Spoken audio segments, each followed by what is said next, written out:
So this is Biometry and IOL Calculations.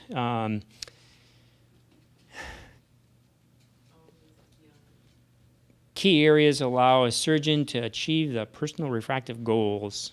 You know, we're measuring the eye so that we can take the natural lens out and put an artificial lens in. A cataract is a cloudiness in the natural lens.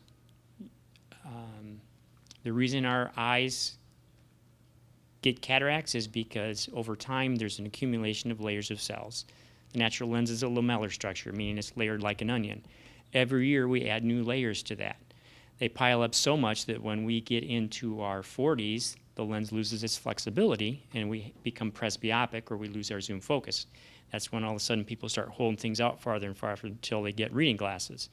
So the accumulation of cells causes presbyopia to begin with, and then eventually, as time goes on, that accumulation of tissue causes the lens tissue to break down and it becomes opaque or foggy.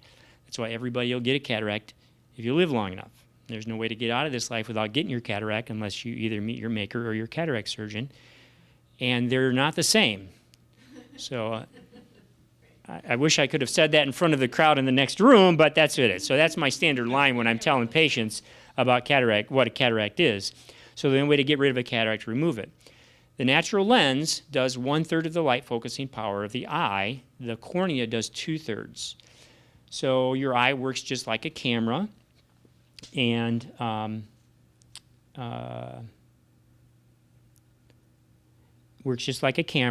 so the cornea is the major lens, which is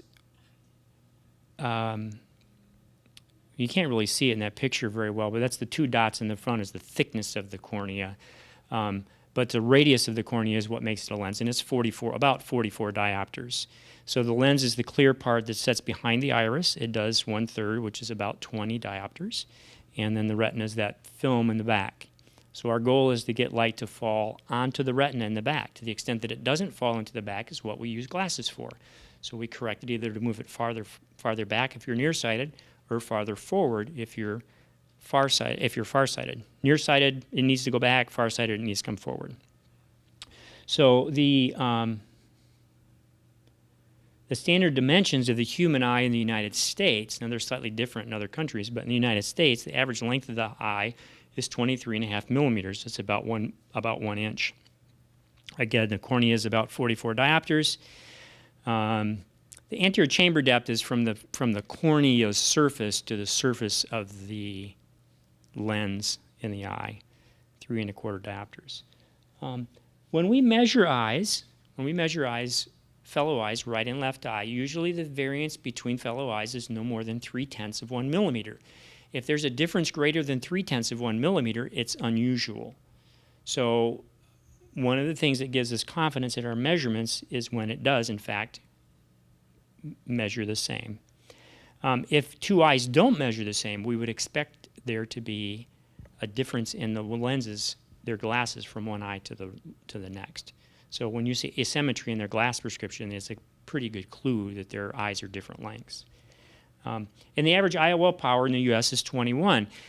So it's interesting, too, that if every patient that had a cataract, we took their cataract out and put an implant in that was 21 diopters, that's the average power of the natural lens, or about the power of the natural lens, their glass prescription is going to be exactly the same as what it was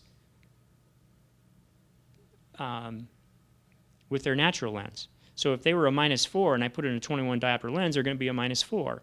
If they were a +6 and I put in a 21 diopter lens, they're still going to be a +6. So we're not going to really change that if we put a 21 diopter lens in their eye, 20, 21, somewhere in there. So we measure the eye so that we can reduce the glass prescription. That's what we're looking for. And we don't want to make somebody functionally blind because they don't have glasses and they can't see. So we measure the eye. A couple of ways we measure is optical biometry, and today in the States, mostly we use optical biometry. We use a light that goes into the eye, reflects. Every time there's a change of refractive indice, it causes a reflection, and we use that reflection, the time of that reflection, to come back to the machine to tell what the dimensions are. When we're overseas and we're doing ultrasound, when we're overseas, we do ultrasound. So we use a probe. You can do it with either immersion, which means the difference between immersion and applanation or contact. I take an A-scan probe and I touch the eye, so that's applanation or contact. If I use immersion, I put a cup on the eye, put fluid in it, and then put the probe, because ultrasound can't travel through air. So it needs to have some medium to connect it with the tissue. So if you use fluid, it connects with the tissue that way, and that's how you take your measurement. That was not sure. This is a graph of an optical biometer that shows the thickness of the cornea and the two tallest spikes. And then I think this is interesting just from the way the eye's made. Here's the M&M, if you will. And if you look at, this is the anterior capsule. So I always tell patients that the natural lens is like an M&M. It's the same size and shape as a plain M&M, and it's in a candy coating. Well, the front capsule is here. The front part of the candy coating is here. So as you're thinking about this, this is the M&M's this way where it's facing forward, right? So we're looking back through the eye this way. From here to here, so the analogy is a better analogy if you say it's a peanut M&M but shaped like a plain M&M. So this is candy coating. From here to here is actually chocolate. And from here to here is the nucleus. That's the dense part that's accumulated over time and got hard and caused the lens to lose its zoom focus. So that's the peanut part. From here to here is more chocolate, and then this back spike is actually the candy coating again. So normal dimensions, interestingly enough, the central corneal thickness average is 555 to 587 microns. So there's 1,000 microns in 1 millimeter. So there's only half a millimeter keeping us from the outside world there.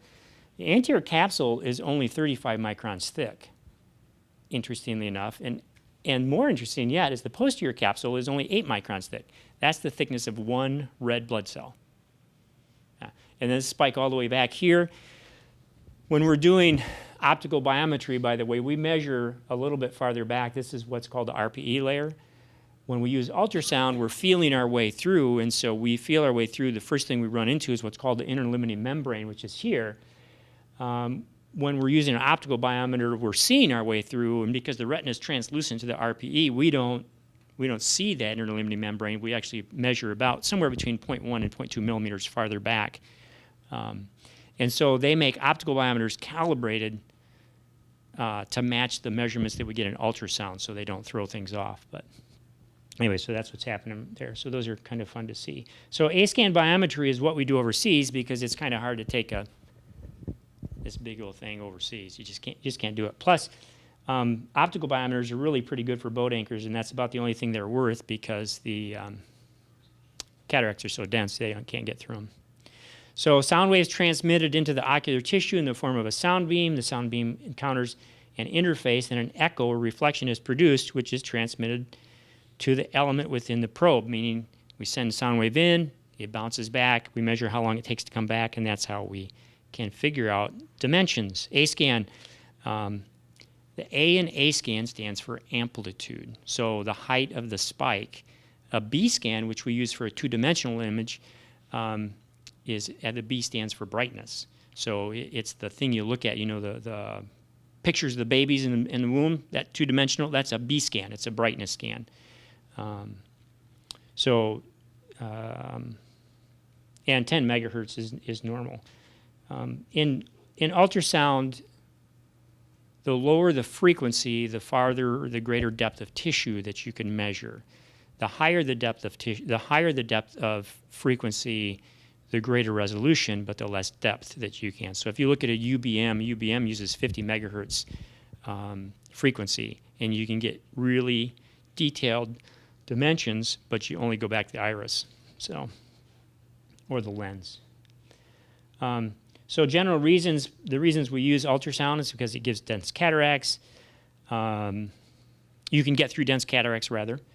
Poor fixation, if you're doing, that just happens when you have an opaque cataract. People can't see, so you have to direct where you're looking where that's concerned. for measurements under anesthesia. And these reasons are actually more reasons that we use them in the clinic at home.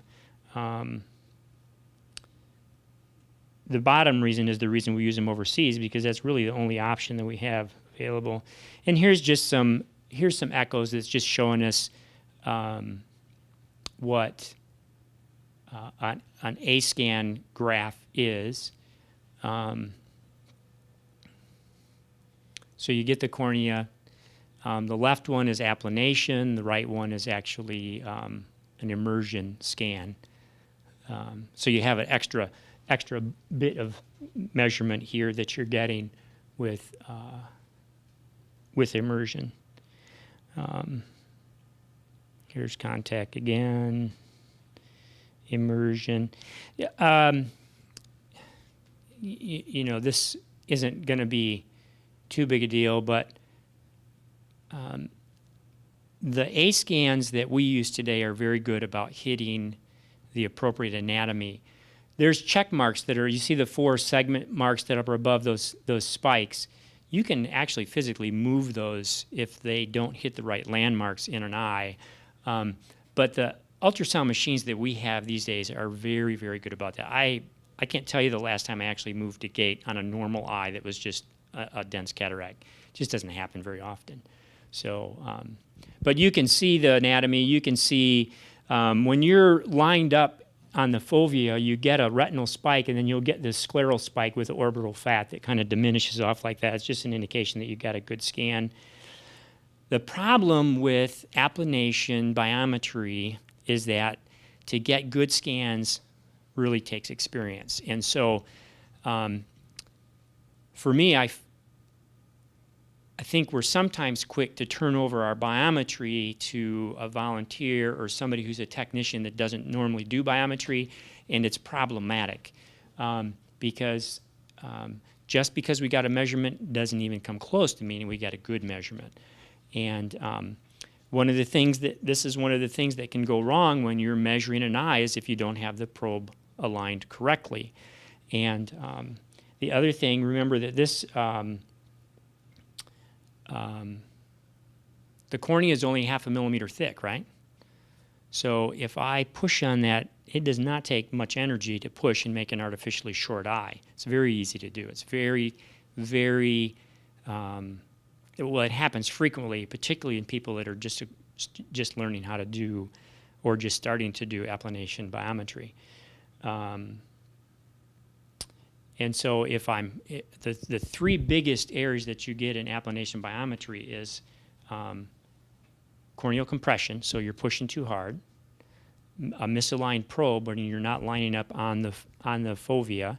So you know, here's aim the probe slightly nasal toward the optic nerve. The optic nerve is 15 degrees off your visual axis. But the disc is that you want to aim that way slightly and then move the probe slightly nasal to hit that spot. I don't know that I consciously do that every time. I've just done it enough that when I'm measuring somebody, I kind of automatically go there. But that's the technique to use. When you're measuring, some of the things you just have to be aware of is the different velocities. Again, the A-scan machines that we use are set with the velocities, but you can change them. And we don't use typically where we change the velocities for the different segments of the eye. They take an average velocity through all the material based on the percentage of tissue on a 23.5 millimeter eye.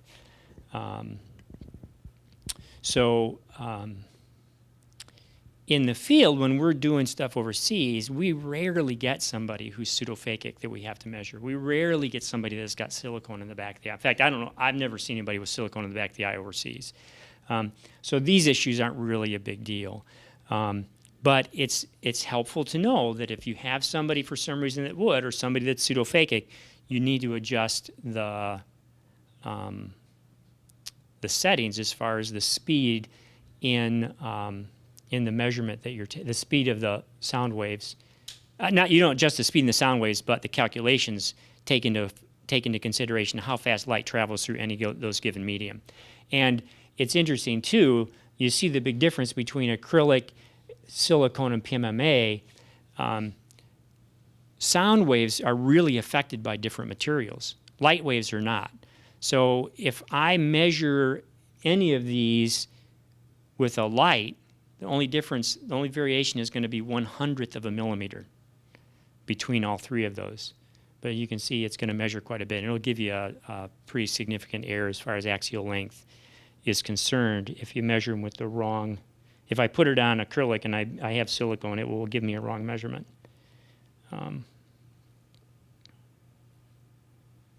So ways you can make mistakes: corneal compression, gate placement, which usually is not an issue, like I said.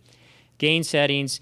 You know, the ultrasound machines that we use have gain, and they have dense cataract modes, normal cataract modes, and I don't know really of a time where you really ever need to use dense cataract mode. You should get, with ultrasound, even on the rocks that we get, a standard cataract mode and ultrasound usually is good enough to get. And sometimes you can crank the gain up just a little bit. Otherwise, it normally does a good job. So it actually has more error, more prone to error if you start changing the settings that way. So don't kick the gain up. I think that happens sometimes when you're struggling to get a measurement. So I'll just kick the gain up. Then you get one measurement. You're like, I got a measurement.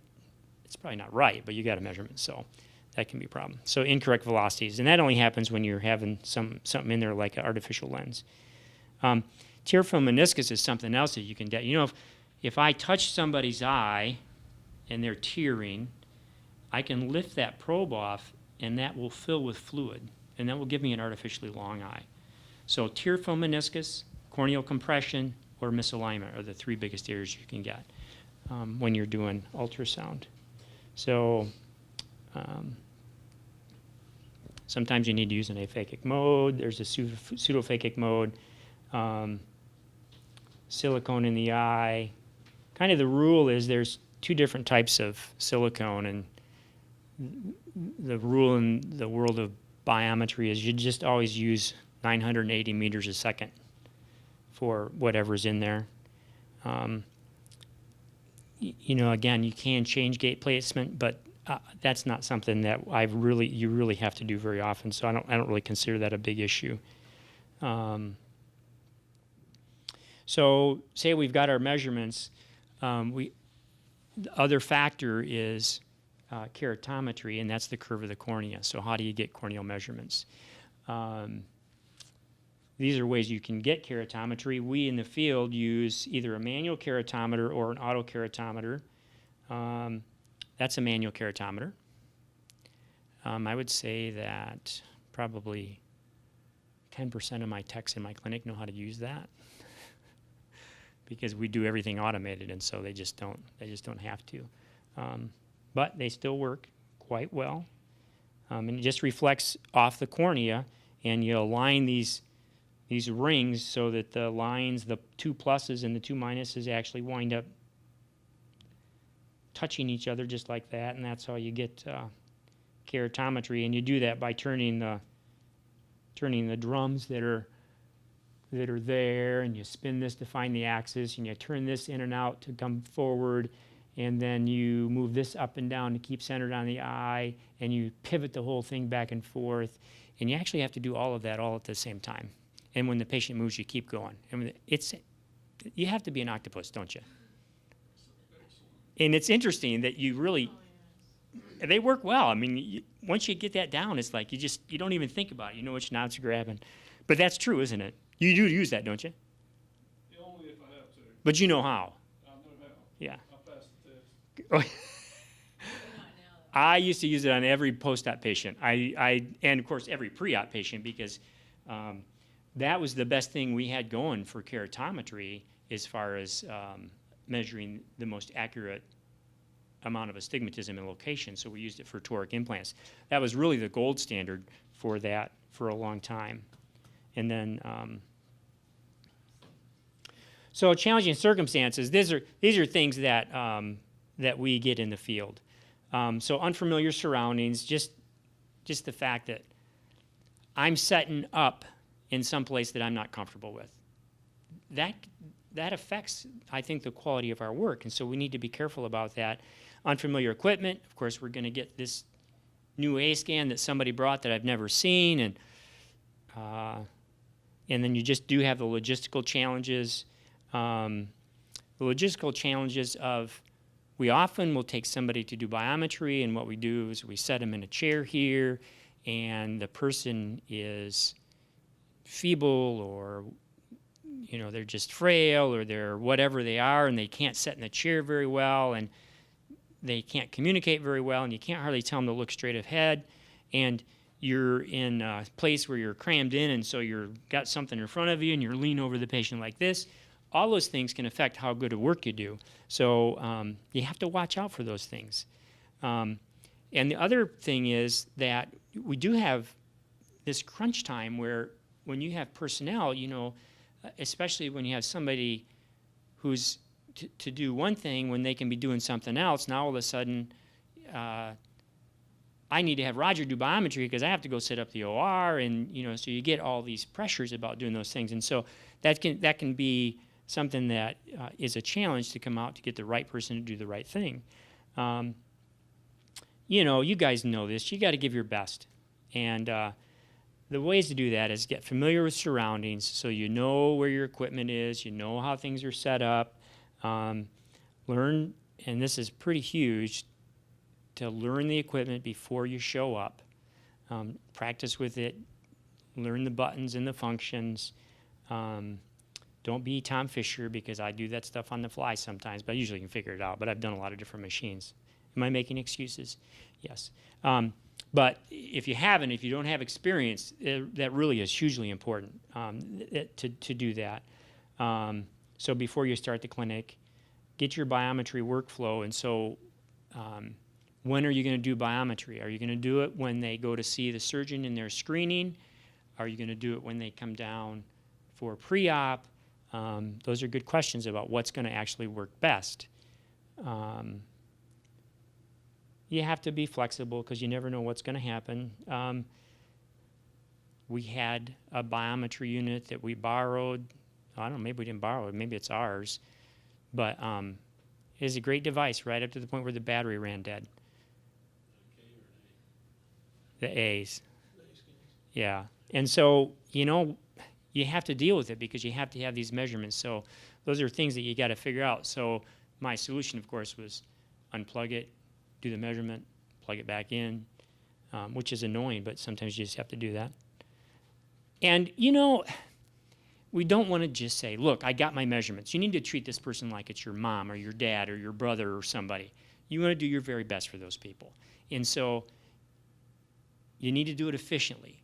So for me, I'm actually getting to the point, first of all, I think that if we can do immersion biometry, I think that we need to move toward that because it is the most expedient. It takes a little bit extra resource because you have to have fluid and you have to have a scleral cup. But you don't run in with the three biggest errors that you get in A-scan biometry. The corneal compression is not there, the misalignment is not there, and you don't get a tear film meniscus. So you rule those things out because the scleral cup sets on the cornea, the probe sets in, the fluid connects it, the patient has a fixation point, most often, unless it's completely dense.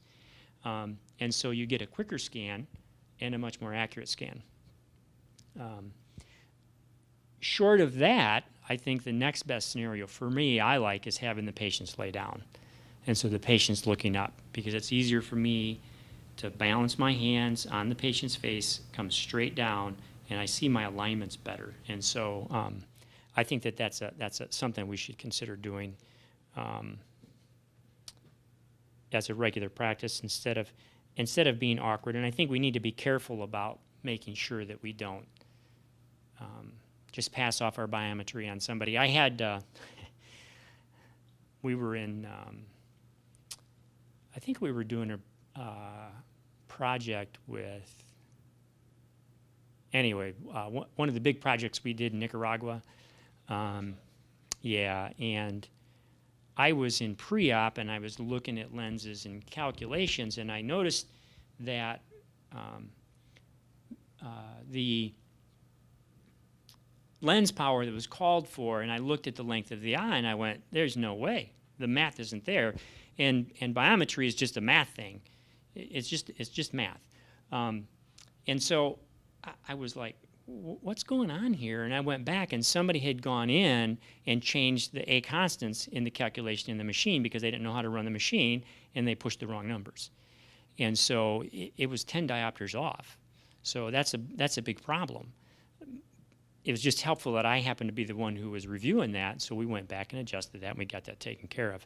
But those are things that it's important to have somebody running that kind of really knows what they're doing, for what it's worth. So supplies, voltage converters, regulators, you know, you get someplace, if they're all 220 and everything's 110 and you don't have something to step down, you got to watch that. If you have a machine that prints out the answers only on printer paper, you got to make sure you have printer paper. Don't want to forget that. You know, batteries if you need them, alcohol and tissue because you need to wipe that stuff off to disinfect it. There's that scleral shell. Pen and paper when you need that stuff to write it down in the charts. Artificial tears when you're doing keratometry. If somebody's eyes dry, you won't get good readings, and so you'll need to use, sometimes artificial tears are very, very helpful for doing that. Topical anesthesia because you're going to be touching somebody's eye and they won't tolerate that if you don't have it numbed. Usually we're good about checking for APDs before we bring them down to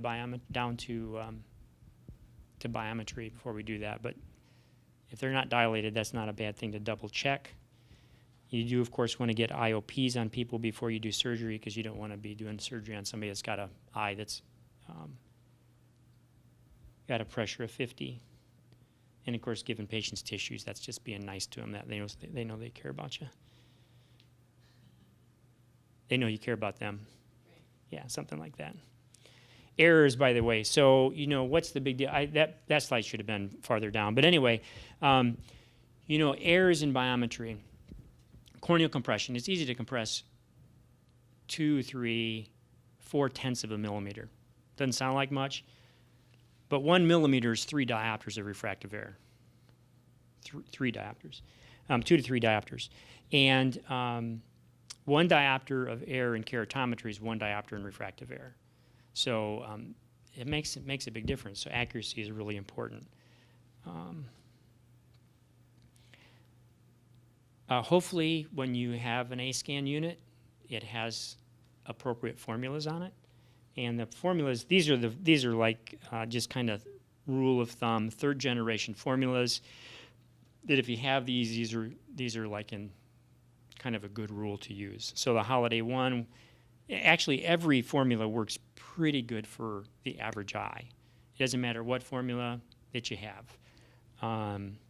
But Holiday 1 works good for normal to long eyes. SRKT works pretty good from normal to long eyes. Hoffer Q works pretty good for short eyes. So there's also Holiday 2, which is a formula you have to buy, so you won't probably find that out there. There's SRKT1, SRK2, which are older formulas which are not as accurate, and but those are kind of formulas that you can be helpful. If you go to the eye handbook, there's a free app, this eye handbook, and it has in it calculations. There's actually an IOL calculator on there, interestingly enough. So you can just punch your A's and K's in and move on. It's SRK2, which isn't that great, but it's better than not having anything at all. So yeah, biometry is a challenge, and to get it right takes some experience. It took me a long time. When I first started doing biometry, I was kind of learning to do biometry, and I had been doing scans after somebody else, and they were checking me, and the person who was training me was going to go on maternity leave, and then all of a sudden she got put on complete bed rest, and I was the man. So it's like kind of got thrown into it. So that, that kind of happens. So anyway, do you guys have, anybody have questions about biometry?